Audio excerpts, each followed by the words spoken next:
মোদি বাবু হিন্দুত্ববাদ নিয়ে বড় বড় কথা বলেন। সে ভারতের হিন্দুদের নিরাপত্তা দিচ্ছে না, তারা তাদের ভারতটাকেই লুটে ফুটে খাচ্ছে।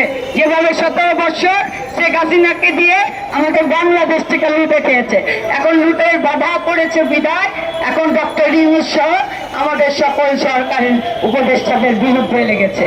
বলেন আমি হিন্দুদের বিরুদ্ধে বলি না, আমি যতবার হিন্দুদের পাশে দাঁড়িয়েছি, আপনারা কে কখন হিন্দুদের পাশে দাঁড়িয়েছেন?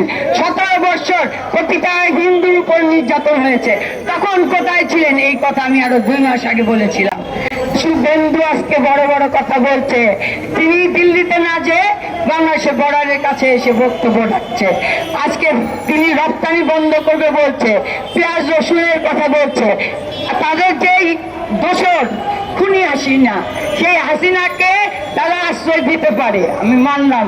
মোদিবাবুর খুব পেয়ারের লোক হলো শেখ হাসিনা, তাই আশ্রয় দিয়েছে। সেই শেখ হাসিনার অনতিবিলম্বে আমরা ফাঁসি চাই। কেন ফাঁসি চাই?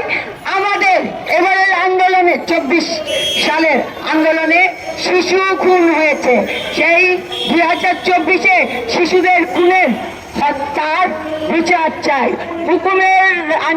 হুকুমের আসামি শেখ হাসিনার বিচার চাই, বিচার চাই।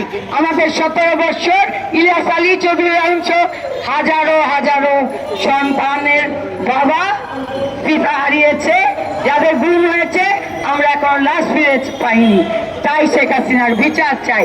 আমি যে কথা বলেছিলাম যে শেখ হাসিনা ভারত এসে আমাদের দেশে ষড়যন্ত্র চালাচ্ছে, তখন আপনারাও হেসেছেন যে এই মহিলা কি বলে। আজকে 2 মাস পরে পাচ্ছেন ষড়যন্ত্রের বন্ধ।